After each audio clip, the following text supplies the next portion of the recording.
Witches, witches, witches, witches!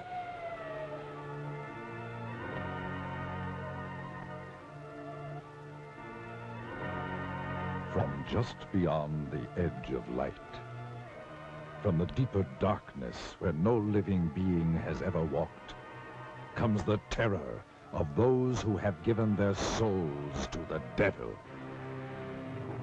This is the story of one such creature. This is the story of a witch. Across the pages of history lurk the ominous shadows of the werewolves, the sorcerers, the witches. Through the ages, man has known the evil that walks in the shadows of the night, and has feared the dark spirits of the unknown. What lies behind these monstrous fears that has chilled the hearts of man since the beginning of time? Do these sinister creatures live only in the superstitious minds of ignorant people? Those who have studied the history of the ages and who know the dark secrets locked in the vaults of time, to them, the word witches brings a trembling fear and a shuddering terror.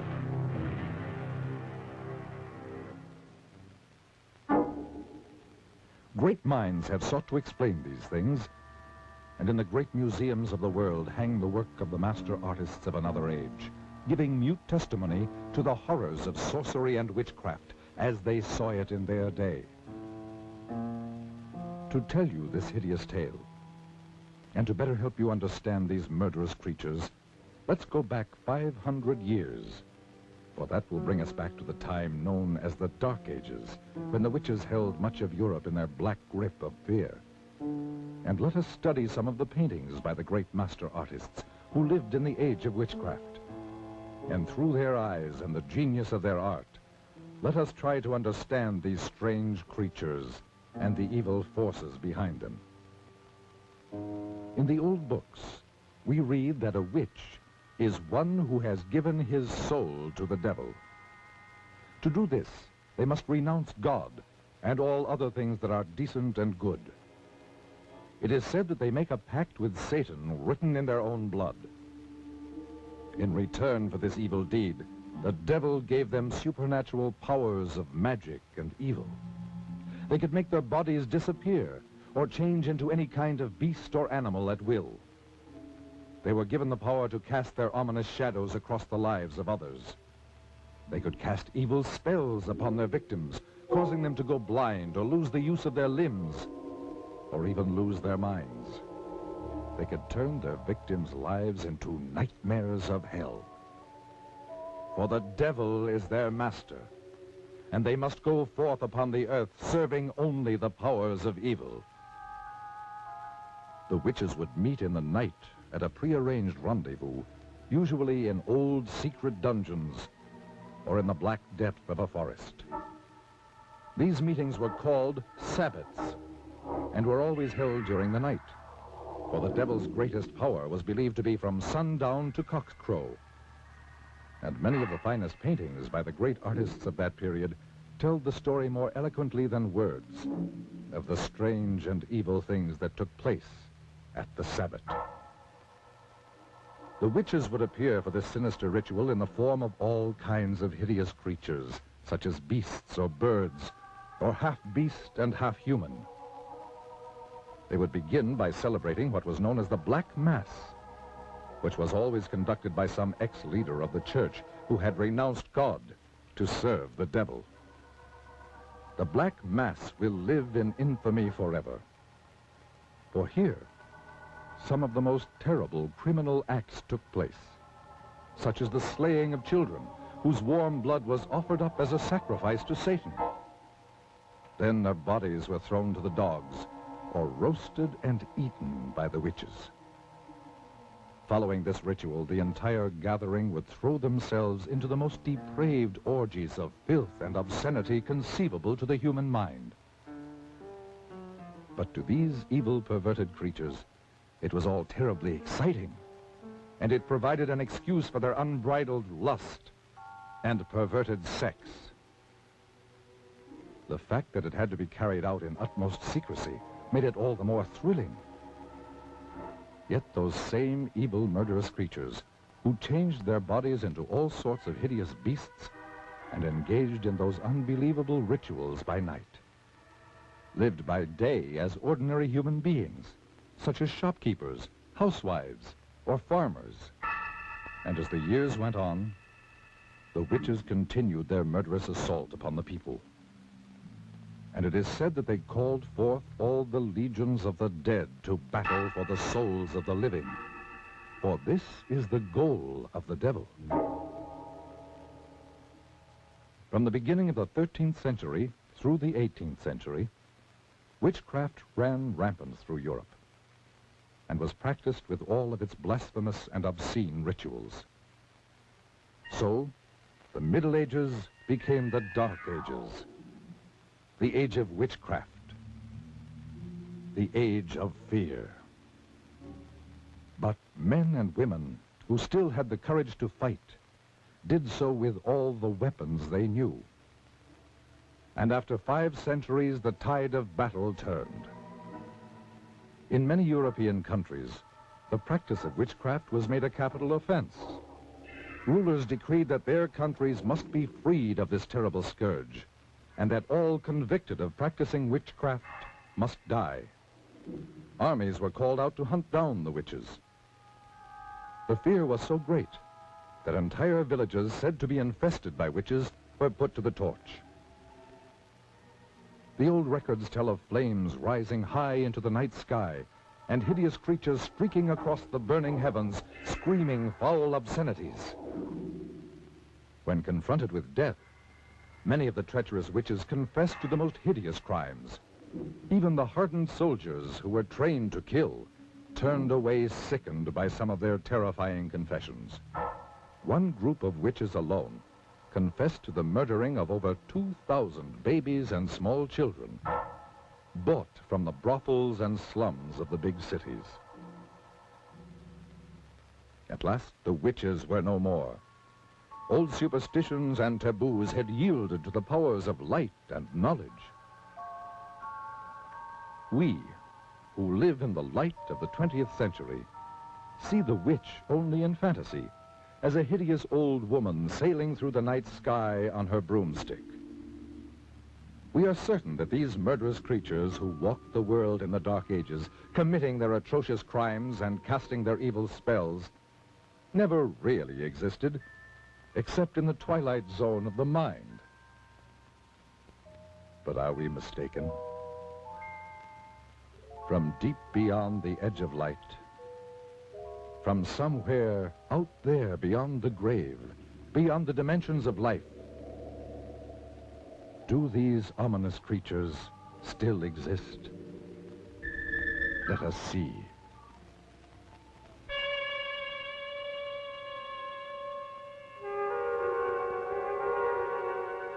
This is the very witching time of night, when churchyards yawn and hell itself gives up contagion to this world.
If I could have known of the strange and haunting experience that was waiting for me, I never would have driven any further into the hill country of central Texas. There are those who say that it was all a dream and that it didn't happen at all, nor could it happen in the 20th century. But I tell you, it happened.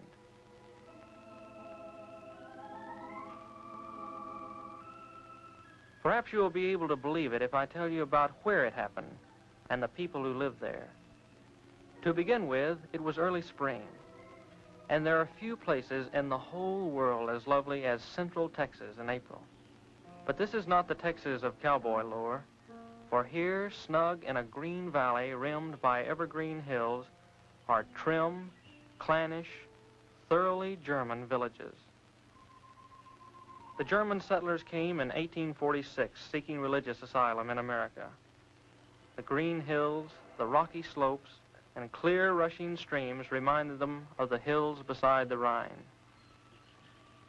From limestone outcroppings in the encircling hills, they built their thick-walled homes, most of them still standing, mellowed to amber by the sun, still occupied by descendants of the settlers.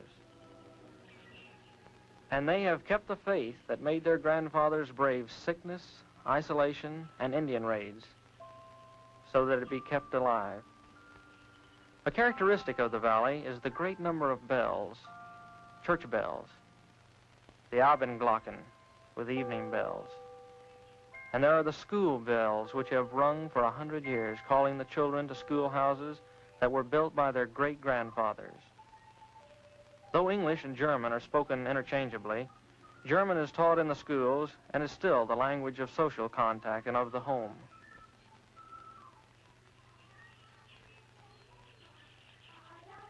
And they sing in German.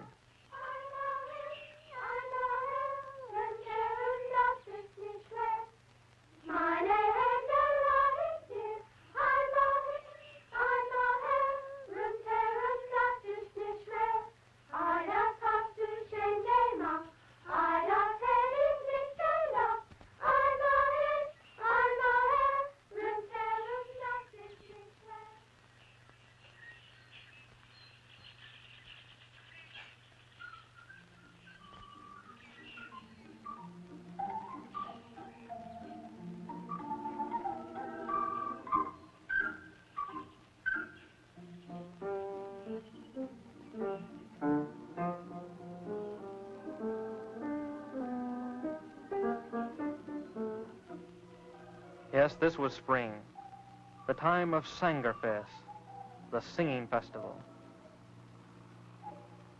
I was trying to get to the village of Luckenbach, where a singing festival was in progress.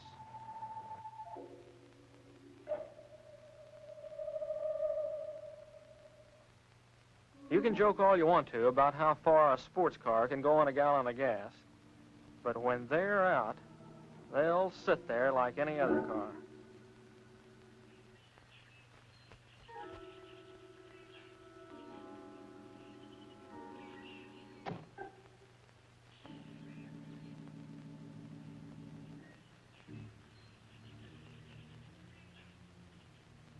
I was already late, so I decided to leave the car and walk into the village. This was the last day of the singing festival, and the last day I could take away from college. I was writing a thesis on the early Germans in Texas, and the festivals were important to my research. As I walked through the countryside toward the village, I thought to myself how lucky these people were to live in such peace and unspoiled beauty. And yet, as I approached the old Burr Mill on the outskirts of the village, an ominous feeling crept over me. It seemed as if the dark shade trees above the mill race were about to swallow me up and take me back 100 years, as indeed they soon would.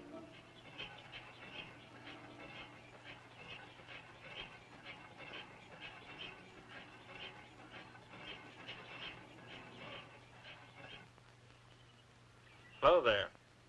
The Yates. I'm looking for a place to stay for the night. I wonder if you could help me. Schönig sehen. Mein Bruder Hans. Good beer. Wiener Schnitzel. Sounds good enough for me. Kirska. Her name was Kirska. It was a pity that such a lovely creature would be the one to tell me that I was too late for the festival. She was dressed in a costume of the old country and had taken some village children to the festival. She said that her grandfather would be glad to have me at the inn.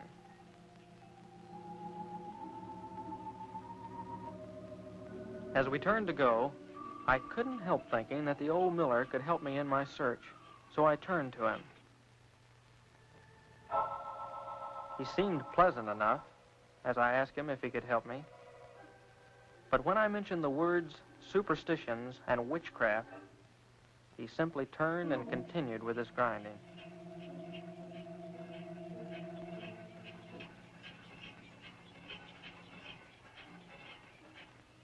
I dismissed the old miller from my mind as overly sensitive, and we started walking through the village toward the inn.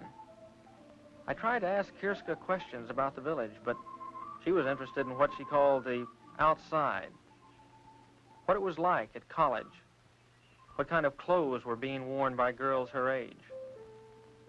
Suddenly I realized that I was out of place in this village, with its century-old homes and clean-swept walks.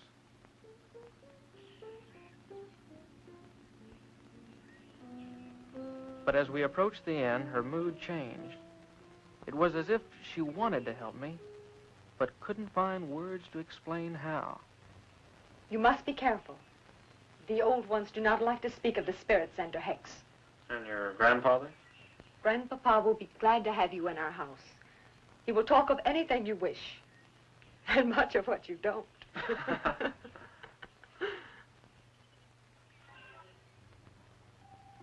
That evening, after a good German dinner by the fire, Hans Schunig, the innkeeper, puffed on his pipe and tried to find words to answer my questions. Ja, mein Bruder, the Miller. The villagers, they are afraid to talk of those days when the spirits were about our belly, especially the Lukenbach witch. The Lukenbach witch? I think I talk too much. Surely after all these years it would be nothing if you told me. I will help you when I can, but we must not talk of the witch. But I promise you, I'm not going to say anything to anyone. I'm just interested Good in not. I had just about given up hope of any help from anybody. Come in.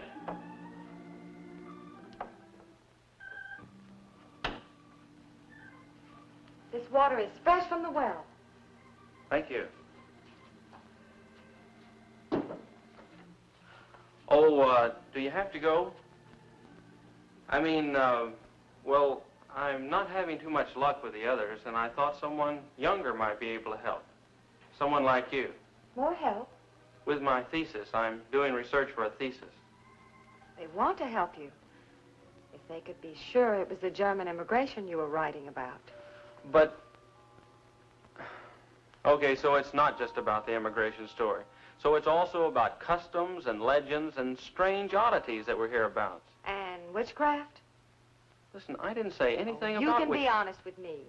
All right, so I'm interested in witchcraft and sorcery in the old colony. What's the harm in that? The old folks do not take these things lightly. I didn't mean to upset your folks the way I did. But what can be the harm in a guy researching something that happened over 100 years ago? You would have to live here to know us, to understand these things. You're what we call friender. You're from the outside. They don't trust you. Are they trying to hide something? Don't you? Why are you so interested? It's just an academic hobby with me. I know there's a lot of talk about witches and warlocks and stuff like that, and a lot of people actually believe it. But I've done a lot of research on witchcraft, and I actually believe it can be boiled down to a simple mathematical and economic formula. How do you mean? Look, in any history book, in any age where there was widespread famine, sickness, want, you find an outbreak of women being denounced as witches.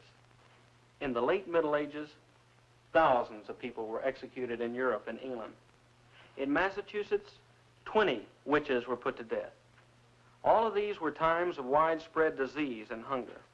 But when your people first settled in this country, they had not only disease and hunger to contend with, they had the Comanche Indian raids as well. Little wonder, then, that the ugly word witchcraft was heard in the new colony.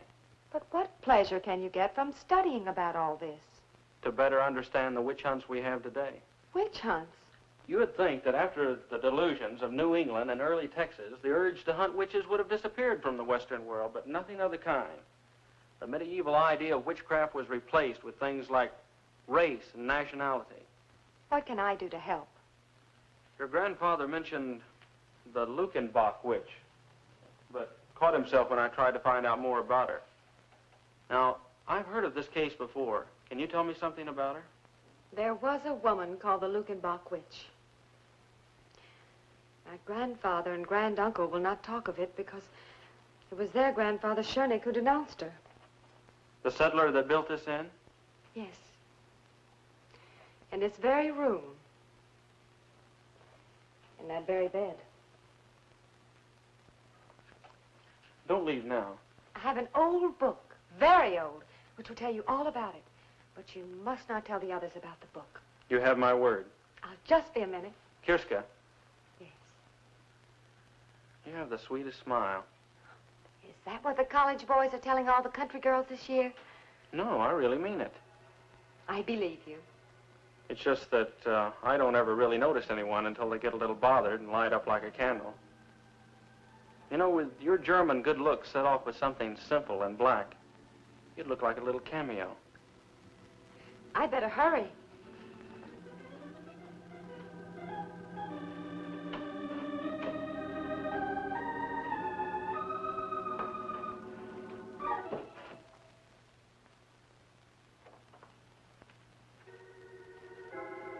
As I finished my packing, I actually felt that my luck was changing for the better. Just how much better, I couldn't describe. You'd have to see her.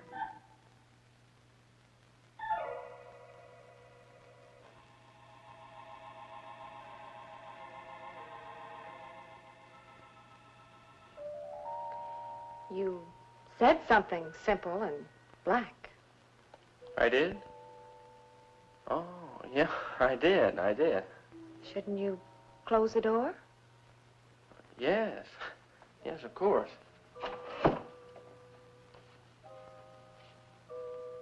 I'm not sure I've got you figured. Because I asked you to close the door?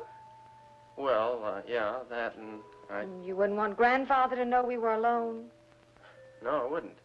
Oh, you didn't think I wanted to be alone with you? No. Well, to tell the truth, I'm not sure what I thought at the moment. I'll tell you. You didn't think little country girls ever thought of being alone and things and life? But, Well, who knows more about life and things and being alone than farm people? Well, It's just that farm people don't talk about it too much. Too much talk ruins it. I'll be...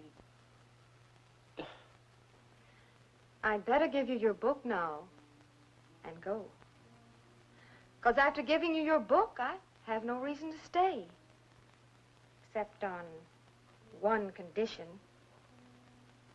And that wouldn't be fair to you.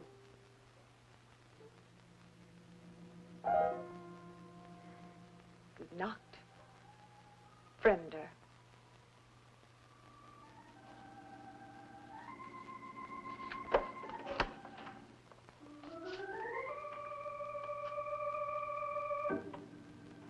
Well, I'll be damned.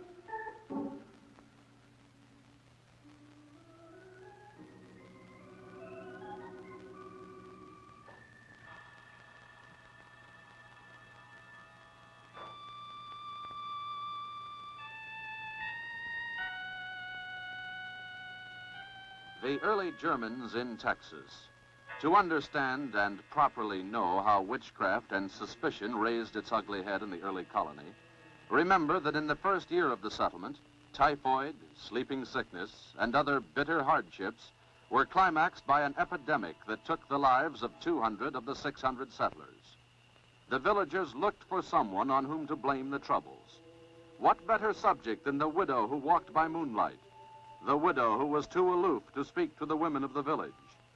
The widow who caused the whispers about a clandestine affair with the innkeeper Schoenig. The widow witch, they called her. Witch? It must be remembered that this was a time when a man of power could conveniently denounce as a witch any woman discovered with him in his bed. Such a man was Otto Scheunig. Yeah.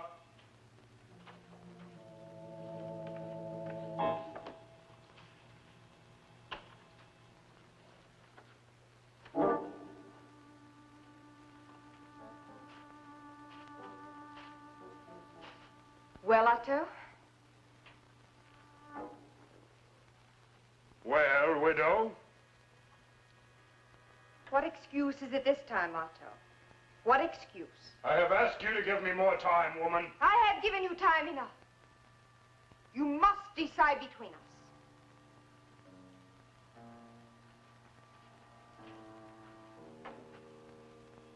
I cannot break charity with my woman while she is infirm. The villagers are talking.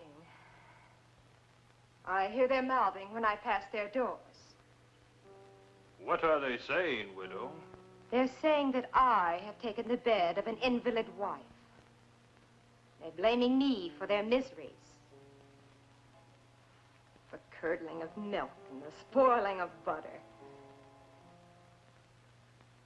They say it is the curse of the widow witch. My washerwoman tells me that on Sunday last, the preacher read from the Old Testament. Thou shalt not suffer a witch to live. You must take me away from all this. I cannot break charity with my woman while she is infirmed. You have broken charity with me? What am I? A chattel to be used when convenient? To function where your wife cannot? To lie with, but not to marry? Quiet, woman. Keep your tongue. I'll not be silent. For I fear this talk of witches was born with you. Is it you who have woven this web of spectral evidence about me? Is it you who have called me a witch? Oh, your face belies you, Otto. Would you have me burned?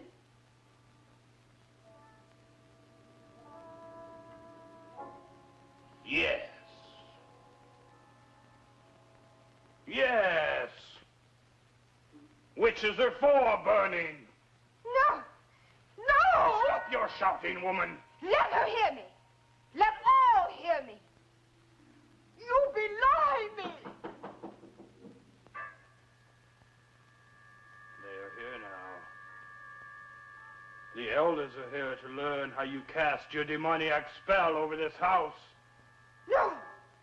No, you lie! I have told them how you cast your spell over my wife to make her invalid. She is in league with the devil. The widow is a witch. That same night, under cover of darkness, they took the widow to the graveyard.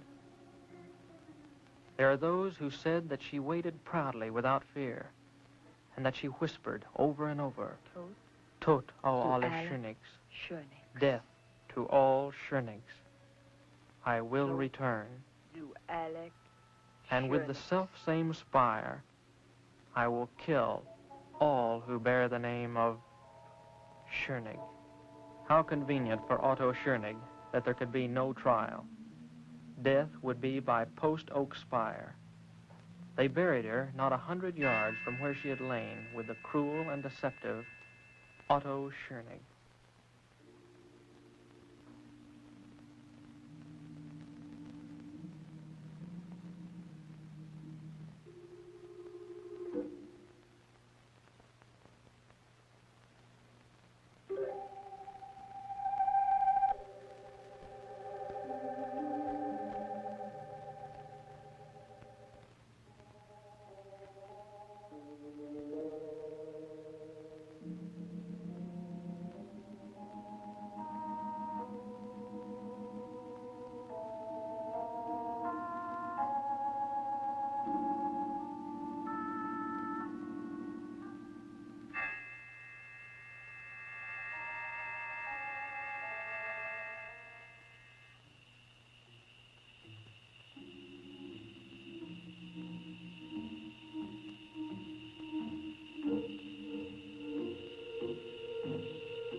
there it was, the mummified face of the widow, with eye sockets staring.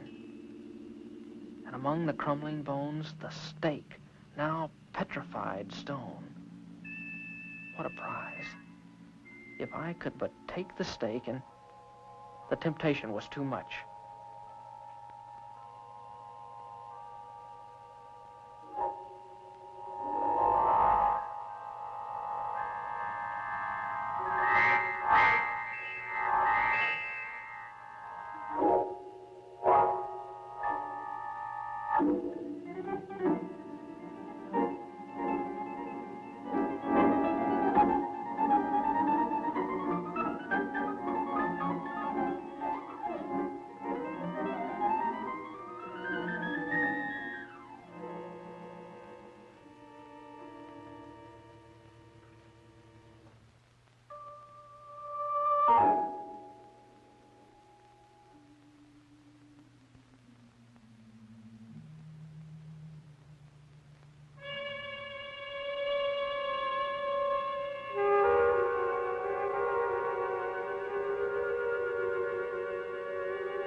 and won by water.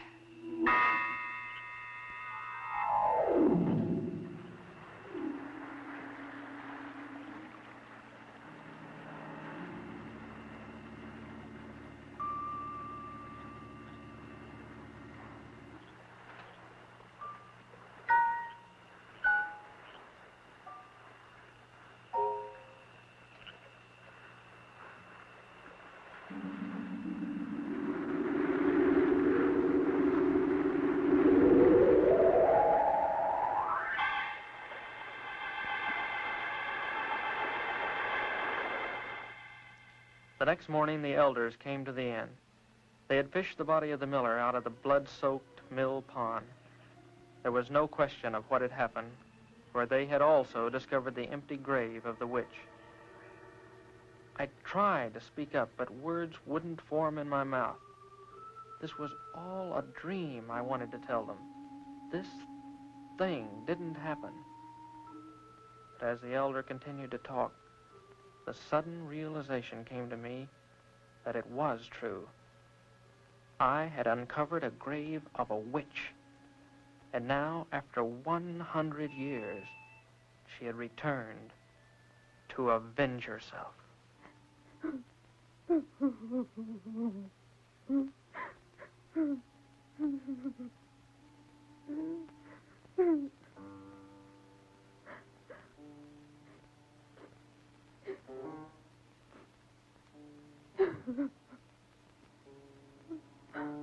The elder warned that no one should leave or enter the village until the witch be found and return to her grave. Surely the witch would not stop at one death. Where would she strike next? The only two villagers with the name of Schoenig were the innkeeper Hans and Kirska. As the moon rose, we did all we could do, bolt the shutters and wait.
And won by fire.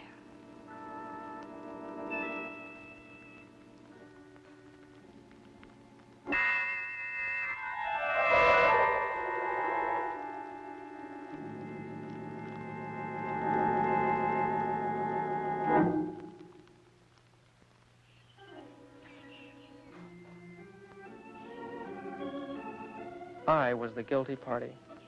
Just as surely as if I had held the stake, I had killed them. I could no longer contain my guilt. And yet, some kind of power kept me from speaking up. It was as if I was hexed by the witch herself. I made up my mind to find the witch and stop the killing. The librarian must have wondered at my strange questions. Under the guise of research, I asked her if there was some place people could hide in the hills by day, maybe some place where they went to during the Indian raids. Yes, she could help me. There were some caves downstream from the mill. I had my information.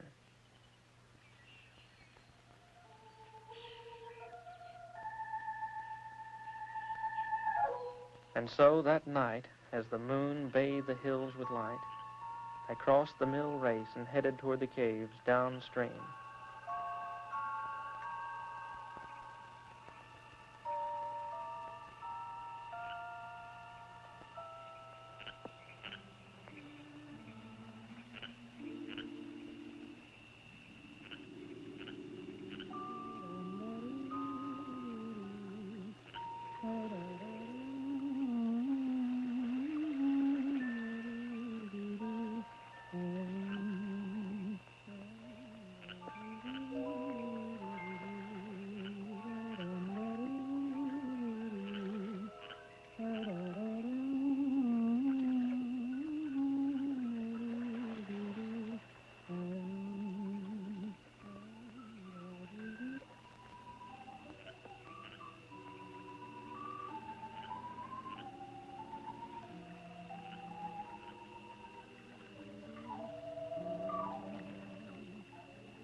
As I watched, fascinated by this beautiful creature, I couldn't believe that here was a vengeful witch who had murdered 2 and was sworn to kill a 3rd.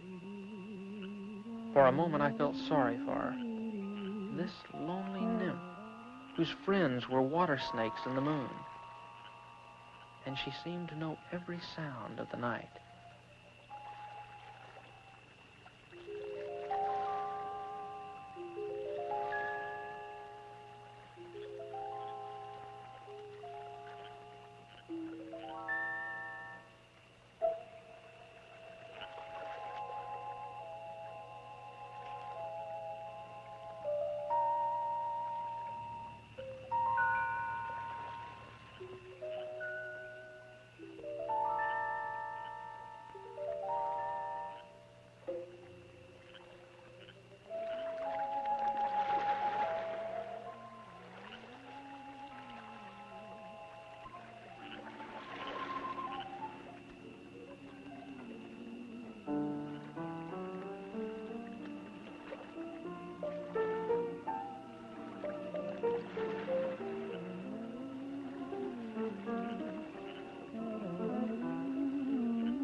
As her eyes met mine, all thoughts of capture or punishment of the witch drained from my mind.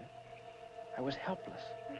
Her power and beauty engulfed me, and I found myself completely obeying her will. I followed quietly as she picked up the gown she had torn from Kirska's back.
one by water,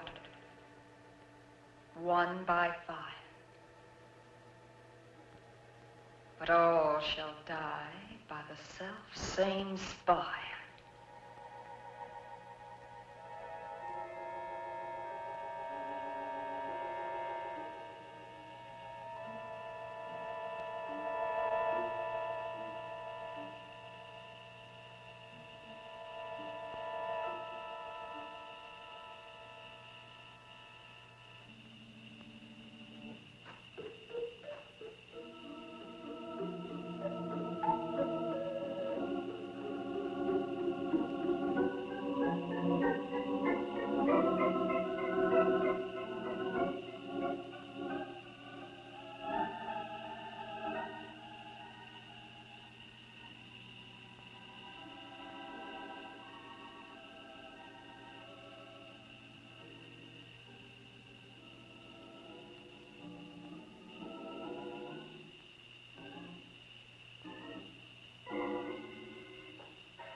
Later, in the cold gray light, I spread the dirt over the widow.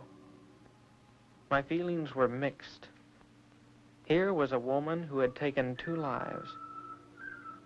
Yet she had been denounced maliciously and killed by the same stake. Was she witch or wronged widow? It is not for me to say. I am only glad that her tempest is over and she has returned to her 100-year sleep.